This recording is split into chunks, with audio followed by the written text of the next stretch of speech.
ഹരേ കൃഷ്ണ. എല്ലാവർക്കും കൗസ്തുഭം വെജ് ഫുഡ്സിലേക്ക് സ്വാഗതം. ഇന്ന് നമ്മൾ നല്ലൊരു ഇഞ്ചിക്കറിയാണ് ഉണ്ടാക്കുന്നത്. സദ്യക്കൊക്കെ ഉണ്ടാക്കുന്ന ഇഞ്ചിക്കറിയാണ്. ഞങ്ങൾ തിരുവിതാംകൂറുകാർ ഇഞ്ചിപ്പുളി എന്നല്ല പറയുന്നത്, ഇഞ്ചിക്കറി എന്നാണ് പറയുന്നത്. ഇഞ്ചിപ്പുളിയിൽ നിന്നും കുറച്ച് വ്യത്യാസങ്ങളുണ്ട് ഇഞ്ചിക്കറിക്ക്. അതിനായിട്ട് ഇഞ്ചി നന്നായിട്ട് കഴുകി തൊലിയൊക്കെ കളഞ്ഞ് ഇതേപോലെ ഒരേ ഘനത്തിൽ വട്ടത്തിൽ അരിഞ്ഞു വെക്കണം. അതിനുശേഷം നമ്മൾ ഒരു ചൂട് കട്ടിയുള്ള പാത്രത്തിലേക്ക് എണ്ണ ഒഴിച്ചിട്ട് നമ്മൾ ഈ അരിഞ്ഞു വെച്ചിരിക്കുന്ന ഇഞ്ചികളെല്ലാം അതിനകത്തേക്കിട്ട് നല്ല ചുവക്കെ വറുത്ത് കോരണം. കരിയരുത്, എന്നാൽ നല്ല ചുവന്ന് വരികയും വേണം.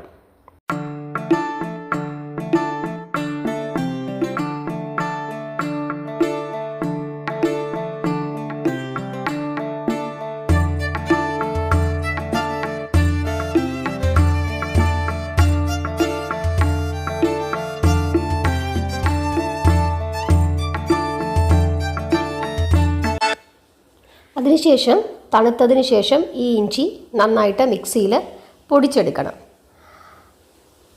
ഇഞ്ചി വറുത്ത എണ്ണയിൽ നിന്നും കുറച്ച് എണ്ണ എടുത്തിട്ട് നമ്മൾ കടുകും കറിവേപ്പിലയും വറ്റൽമുളകും കൂടി ഇട്ട് കടുക് വറുക്കണം. അതിനുശേഷം തീ നിർത്തണം. തീ നിർത്തിയതിന് ശേഷം ആ ചൂടായ എണ്ണയിലേക്ക് നമ്മൾ മുളക് പൊടിയും ആവശ്യത്തിനുള്ള മുളക് പൊടിയും ഉലുവാപ്പൊടിയും ചേർക്കണം. തീ നിർത്തിയിട്ട് വേണം ചേർക്കാൻ, ഇല്ലെങ്കിൽ കരിഞ്ഞു പോകും. അതിനുശേഷം അത് നന്നായിട്ടൊന്ന് ഇളക്കി നമ്മൾ പൊടിച്ച് വെച്ചിരുന്ന ഇഞ്ചിയും കൂടെ ചേർത്ത് നന്നായിട്ട് ഇളക്കണം. അതിനുശേഷം അതിനാവശ്യത്തിലുള്ള പുളി, നമ്മൾ വാളംപുളിയാണ്, വാളംപുളി പിഴിഞ്ഞിട്ട് അതും കൂടെ ചേർത്ത് തീ കത്തിക്കണം.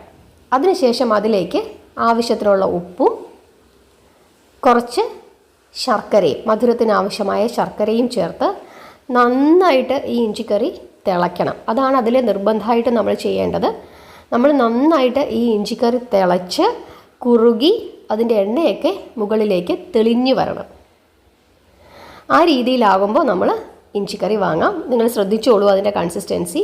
ഇത്രയേ ഉള്ളൂ. വളരെ രുചികരമായ ഒരു ഇഞ്ചിക്കറിയാണ്. സാധാരണ ചിലർ ഇതിൽ കായം ചേർക്കും.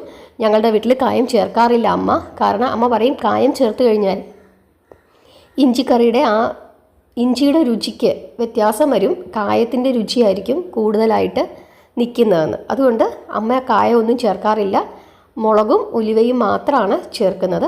ഞാനും അതുകൊണ്ട് അത് തന്നെയാണ് ചെയ്യുന്നത്. പിന്നെ ഉപ്പും ശർക്കരയും മുളക് പൊടിയും. എല്ലാവരും ഇതേ രീതിയിൽ ഒന്ന് ഉണ്ടാക്കി നോക്കൂ, വളരെ നല്ലതാണ്. ഹരേ കൃഷ്ണ.